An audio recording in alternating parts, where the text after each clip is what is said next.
Hello, everybody, and welcome to this week's instalment of the Big Footy Forum Collingwood Board Podcast. I am the Mighty T, and joining me tonight, I have two very special guests. First of all, we have one of our forum moderators. We have Quicky. How are we doing tonight, Quicky? Very well, very well. I've been trying to get you on for ages, mate. I love having our mods on the board. And also, we're joined by the doyen of drafting himself, Knightmare. How are you doing tonight, Knightmare? Good, thanks, mate. Fantastic. Knightmare, what did you enjoy about this past weekend's games, and what didn't you love so much? It's been an interesting week. Pendlebury certainly went well, found a bit of it, and spun his first half as well. Good recovery after a few bad weeks early on in the season. Anything in particular that didn't impress you all that much? I mean, we've gotten into a bit of a habit of starting slowly, haven't we? Yeah, that's right, yeah.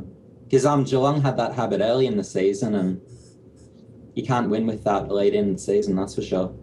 Hopefully we'll be able to rectify that soon enough. Quicky, what about yourself? What did you love about the game, and what didn't you like so much? Wits had to be the highlight for me. He started on Rutten. I thought he did an excellent job. He was very dangerous, and he took that match-up off Cloak, which I thought was really important for structural reasons. I guess the other thing was the return of Beams. What a difference he made to the midfield. I think he just sort of freed up Pendles and Swan for big games and Ball as well. So they'd have to be the highlights. Now on to some slightly more upsetting news. We've found out this week that Ben Johnson will be retiring effective immediately from the football club. Quicky, what's been your favourite Ben Johnson moment, and what are we gonna miss most about him as a club? My favourite Ben Johnson moment has to be that qualifying final in 02 versus Port Adelaide. I remember that really well, that game. Just won an indoor soccer grand final and come home to have a few drinks with my older brother, and topped off a pretty good night with that tackle, I think, and propelled us to the grand final that year. So that has to be the biggest highlight for mine. And just his character, he's a funny guy, Ben Johnson, and I think that's the best thing I like about Johnson.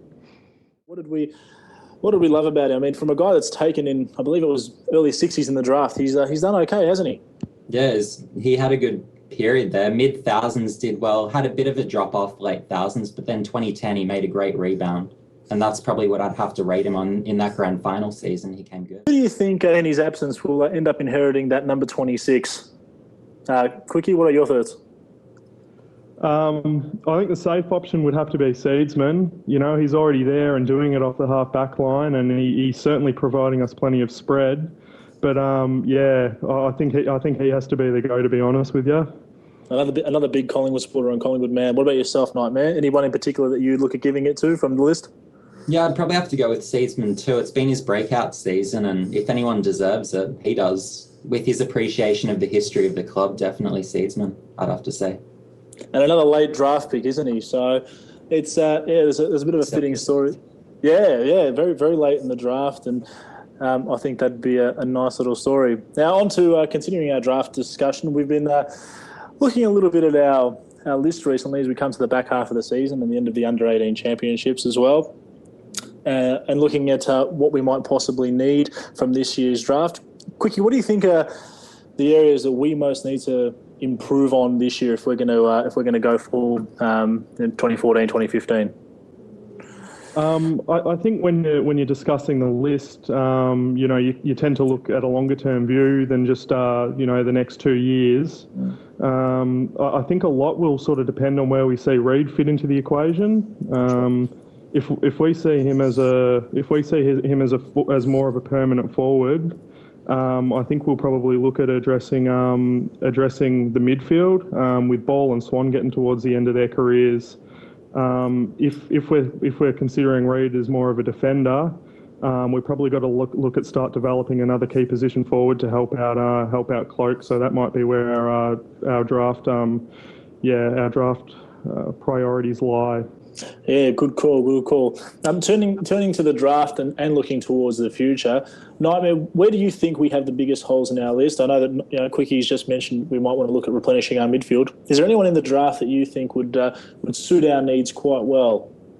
Well, if you're looking for highlights, look no further than Freeman in this draft. He's got the pace, foot skills, wins it inside, has a bit of Dangerfield, but probably Shuey's a more appropriate comparison. Fantastic. And you reckon he could really be around in the draft where we enter? So do you think that he's someone that we'd be able to pick up with our first round draft pick? Looks like it at this stage. He's usually ranked around maybe 10 to 20 on most draft boards, I would have thought at this stage, but you never know. If we don't manage to get ourselves in a position where realistically we get pick one, are there any other tall forwards that we should be looking at perhaps later on in the draft to complement Cloak, or should we be waiting for another year or so for Darcy Moore to come through, who's being hailed as the saviour? I'd probably look at someone this year. If Moore comes along, look, that's a bonus. Here's hoping he does. But this year I'd probably look at Mitch Harvey if Boyd doesn't happen. So I'm somewhere around the second round mark. He's the nephew of Matt Rendell, so that's a bit of an interesting one. Oh, really? There you go. Yeah, he is. Yeah, a bit of information there. But he's a big body, quite good at ground level, takes his grabs, very good kick, probably similar to Jax if you guys have seen much of him last year. But yep. The kicking great, converts from his set shots, so it's what you want with our bad history from set shots anyway. You're not wrong about that. Now, speaking of the draft, and we turn our attention to this weekend, to a club that in the last couple of years has really pilfered and pillaged the young talent all over the country. They got a raft of first-round draft picks, and they've managed to still snare the best two talents in the country 2 years in a row in Jaeger Amira and Jack Martin. How do you think we're going to fare this weekend against these younger fellows that are developing, Knightmare? Yeah, they're going pretty well at the moment. Their midfield pressure's on. They've got pace through there, quite a bit of skill. Mackenzie off the back flank's pretty dangerous. You have to stop him. You'd probably have to tip a win because they're young, but they're coming good. They could be a top probably 5 to 8 team next year, so something to watch out for anyway. But I do think we'll get over the line. The big question when you discuss the Gold Coast is always going to be Gary Ablett and his influence. But realistically, he's got this supporting cast around him in Swallow and Bennell and Prestio who are coming through as well. Who do you think is the one player that we should really look at locking down on and trying to curb their influence out of the younger crew? Yeah, that's an interesting one. Probably Bennell on the outside is very dangerous, damaging. I'd probably go with him first. But I'm down back as well. Mackenzie definitely have to put a stop to him. He's setting up so much play from the back line and he's tearing some teams apart if you give him too much easy ball. We've had this little habit of perhaps taking the expansion teams slightly easy in the last couple of years. How do you think we're going to go about this week? Well, we've beaten Gold Coast by 10 goals or more the last 2 times we've played them, the only 2 times, including by over 100 points last year. So, look, I think we're actually going to be building for finals, and I'm hoping we're on. So I think we'll be taking the game seriously.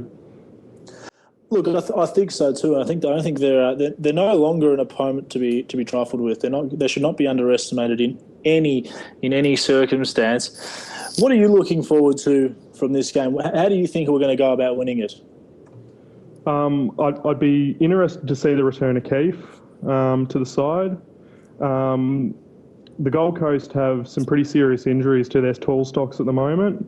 They're playing May out of full forward and he's 190 centimetres. So they've got some serious issues up forward. And I think that will allow us to stretch their defence also by retaining Reid up forward.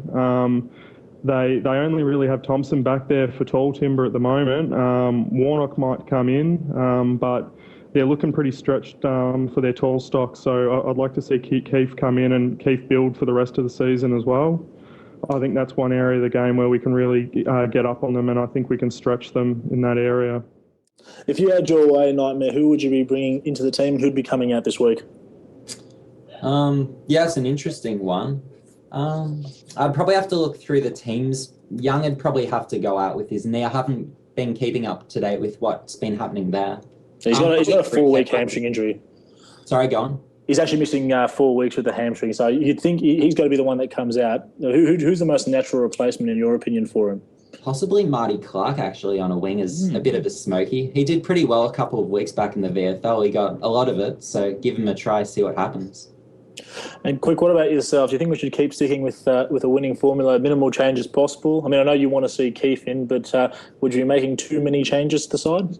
No, not at this stage. I'd have Keith in for Young, and that would be my change for the week. All right. Very interesting. All right, so moving along to our quick questions for the week. I'll be following you guys, and I want to hear your learned opinions. Okay. Should Brodie Grundy play the next 2 weeks, Quicky? I don't believe he should. I think we should stick with Jolly or Hudson, whoever's available, as that bigger body, more experienced player. And considering the injury issues Brodie had at the start of the year, I'd have him see out the VFL.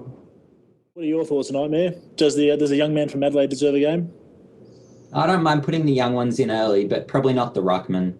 We've found with Fraser anyway, I know it's only one sample, but in his case, we stuck him in too early. Grundy's got a bit more size on his frame, but I'd keep him out. I'd say stick him in the VFL, keep him there until next season and see where he's at then and reassess. All right. Does Heath Shaw need to control his emotions better on the field, Quickie? I wouldn't have him any other way, to be honest with you. I think it's great. And, obviously Maxwell and Shaw are both big boys and they've been playing together for a long time. So I think it's actually a healthy thing down there. It doesn't bother me at all. What are your thoughts, Knightmare? Yeah, I'm pretty happy with it. Look, it's who he is. You can't change who he is. So let him keep it. Keep him away from the opposition goals. He's giving away a few bad free kicks there. But otherwise, yeah, it's fine. Completely agree. Should McCaffrey go back to his tagging roles, Quick?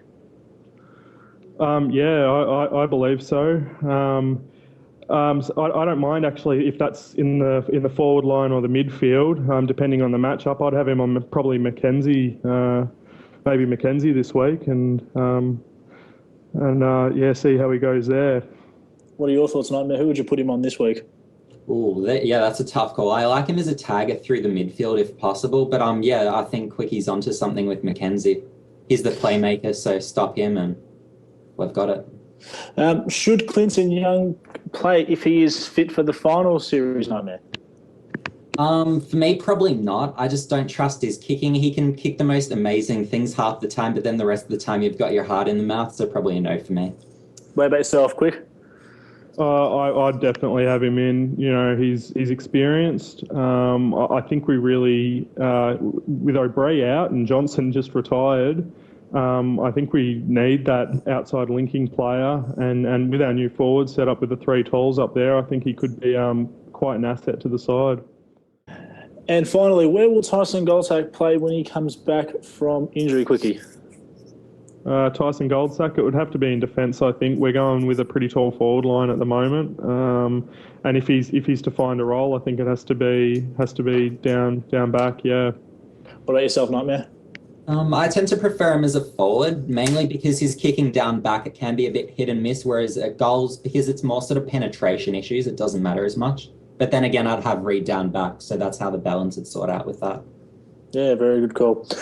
All right, looks like we've come to the end of another podcast. Knightmare, what do you want to see on the weekend?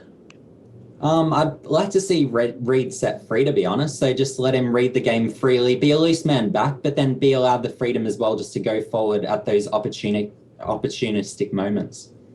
And what about yourself, Quickie? What are you looking forward to? What do you want to see? Some consistency would be nice. So back up a good performance against Adelaide. And just, I guess, lastly, I'd like to see Witts continue on from where he was last week and, tear apart an undersized Gold Coast defence. Yeah, very good call. No, I'm more of a simple man. 4-quarter effort, that's all I want to see. It's all I want to see every week. So if we can put that in against the Gold Coast, I think we should be good guns this week. All right, that brings us to the end again. I'd like to thank you both for coming on. Quickie, thank you very much for being a part of the show. No problem. It's been good. And Knightmare, thanks very much for coming on. I'm going to make sure to get you on closer to draft day so we can have an in-depth discussion about some of the talent coming through this year. Not a problem. Thanks for having me. This has been another instalment of the BigFooty podcast. Please keep tuning in. Keep sharing it with your friends. And this is the Mighty T signing out.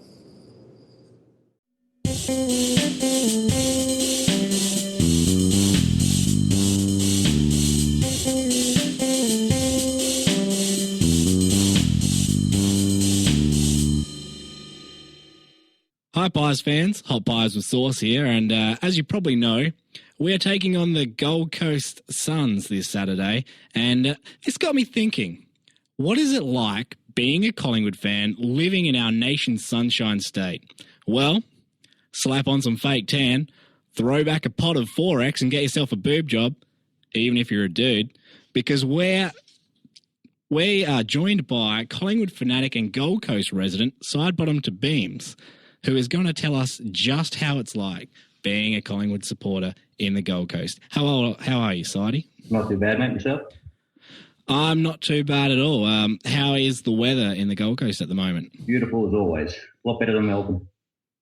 Yeah, well, I hate you because I'm actually in Adelaide and it is freezing here and haven't seen the sun for probably a couple of weeks now and I look like a vampire. So really jealous of you right now. I'm doing it tough. Yeah, so living in the Gold Coast, I've been there a few times, mainly don't remember a lot of it because I was drunk most of the time. Yeah, all I can remember is that there's not really a lot about AFL there. It doesn't really make the papers. It's not really, people don't talk about it like they do in Melbourne and Adelaide. Have you noticed a similar sort of thing? I've found most people actually know a fair bit about it, but they just don't watch it as religiously as we do. I found a lot of opposition supporters who follow smaller clubs from Melbourne. Yeah. As opposed to Collingwood supporters, though. Yeah, there's one thing you're assured of if you walk into anywhere and say you're a Collingwood supporter, you're going to run into a Collingwood hater. Actually, up here it's not like that. They're actually pretty good about Collingwood. They like it. Yeah? Yeah. They hate Sydney for some reason. I don't know why. Sydney? I don't know I don't think anyone hated Sydney. I don't know what it is. But up here, whenever I tell anyone I'm a Collingwood supporter, they don't seem to mind this. They like us. Oh, I guess we've got to start winning a bit more because that's not good. Well, how do you watch the game? Is it on free to air there or do you have to go to a pub? They actually have 5 games a week on television. Nice. So it's not too bad. I watch it on Foxtel.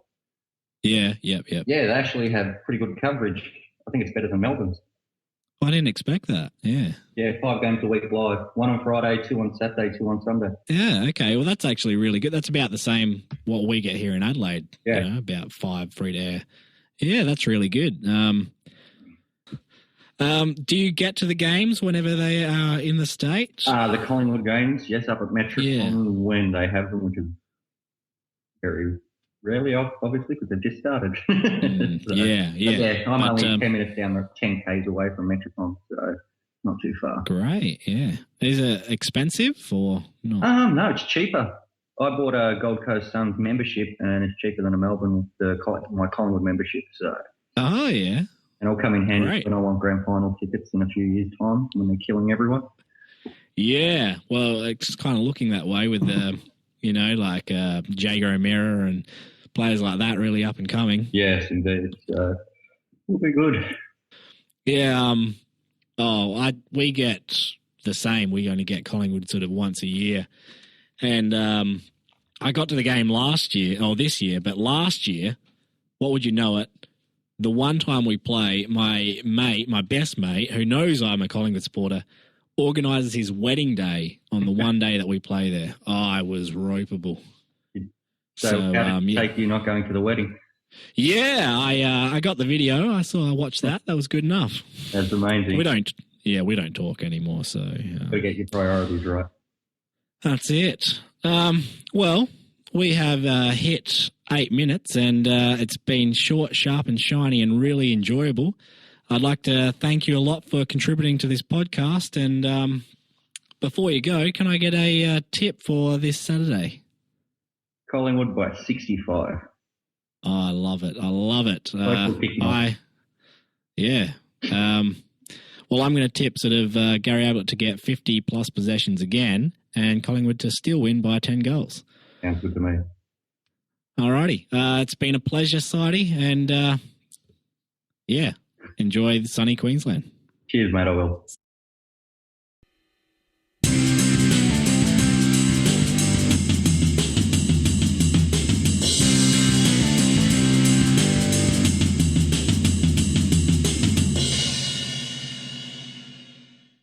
Okay, welcome to the podcast. I'm 76 Wooden Spooners, and I'm joined here today by Kate Carnell, who is the CEO of Beyond Blue. Welcome to the podcast, Kate. Tell me, what team do you follow and how do you think they're going this season? Well, interestingly, I'm a Collingwood supporter, but I grew up in Brisbane, and I've always been a Collingwood supporter because my local team was the Sherwood District Magpies.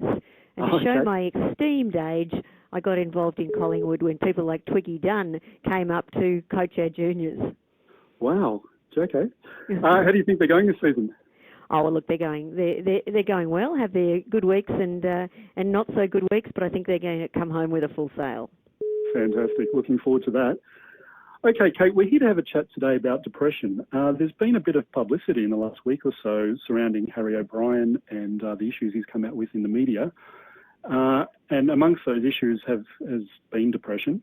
Now, obviously, we don't know any specific details of what Harry's going through, but let's just have a chat about depression in general. For an elite footy player like Harry O'Brien, he's having a fantastic season. He's been rejuvenated on the wing. For him to come out with facing issues of depression, is that surprising? Look, it's not surprising. Depression and anxiety are incredibly common conditions. 1 in 4 of us will experience depression or anxiety at some stage in our lives.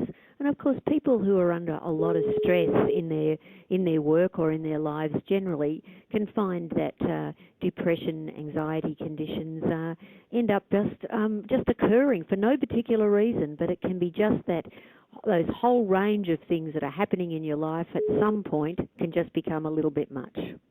Okay. And what are the symptoms and what are the treatments? The symptoms of depression are quite broad, but they run from not being able to concentrate, being indecisive, being sad a lot of the time, feeling like you're a failure, feeling a bit aggressive for some people, sick, run down, sleeping problems, changes in weight, either weight loss or weight gain. So they're quite broad ranging, but for all of that, if any of those symptoms are happening to you, it might be a good idea to seek some help. Okay. Is there any research to suggest that athletes are more or less predisposed to depression? Look, there's no suggestion that athletes are more predisposed, or for that matter less, although we do know that physical activity is really important to stave off depression. So for anybody who is depressed, regular exercise really helps. Okay. Now, for physical injuries, we've got a sense of how long they take to heal. So, for example, a hamstring might take 4 to 6 weeks, or an anterior cruciate ligament might take a year. Do we have any sense of how long depression would take to heal? Look, one thing we do know is the earlier you get treatment, the quicker it is to get better, to recover. So for people who leave it too long, it can be quite a long period of time. But get in early when you start feeling not your normal self, unwell. Treatment can be very effective and quite quick. For some people, it can be a matter of weeks. So it can happen quite quickly if you get in early. Okay, and for elite sports people, say somebody in Harry's case, do they need to wait until they're fully healed before they can return to the workforce, so playing footy games in their case, or should they wait until full rehabilitation before they compete again? Look, not at all. Work is a really important part of recovery. So for Harry, that's footy. Having the support of your mates, being able to get out and do something you love, is just absolutely essential to getting treatment back on to getting your treatment happening. That said, Harry's got to feel well enough within himself, able to give it his all before I'm sure he'll be comfortable or confident to be back on the field. But being back on the field will certainly help his recovery. Okay. So for somebody like Harry who lives in the public eye, what are your thoughts about him having gone public about this? Look, one of the things that we do know is talking about depression and anxiety really does raise awareness and reduce stigma. So Harry going public will have helped many other people have the confidence to do the same, to go and get the help they need. So Harry certainly helped lots of other people. From his perspective, though, it is better to talk about it than to bottle it up, and he's certainly spoken about it in a very, very public way. It's important for all of us now to get behind him and support him. He asked for the media to give him some space. That's really important. It'll be also important for the club, for his teammates and for his family to be there to give him the support that he'll really desperately need at this time. Okay, so for people who might be suffering with depression, is it important to make those around them aware of their condition? Look, it is important to talk to your family, to your family and friends. And for those of us who might notice a change in the behaviour of those close to us, it might be in the workplace, it might be a friend, it might be a family member. It's really important to listen to them, not to be judgmental, and to support them in getting the help they need. So if you see a mate who used to, come to the footy on Friday or Saturday, isn't coming now, somebody who's not turning up at work events, somebody who's just not the normal self, it's really important to get on the phone to find out if they're okay. Okay, so what advice would you have for people who think that either themselves or people around them might be suffering from depression? The first thing and most important thing to do is to get more information. Now, you can do that by going to the Beyond Blue website, that's beyondblue.org.au, or giving the Beyond Blue support service a ring, which is 1300 22 46 36. 70,000 odd people do that every year, and they speak to a mental health professional. They don't have to give their name, so it's anonymous, and you'll get information about how to help yourself or somebody close to you. So important thing is to take that first step, get more information, and then go along and see your GP or other health professional. Okay, so we'll provide that website and that phone number with the podcast, so if people want to follow that up. That's been fantastic. Thanks for the chat today, Kate. We've been speaking with Kate Carnell, who is CEO of Beyond Blue. I'm 76 Wooden Spooners. Thanks for listening to the podcast.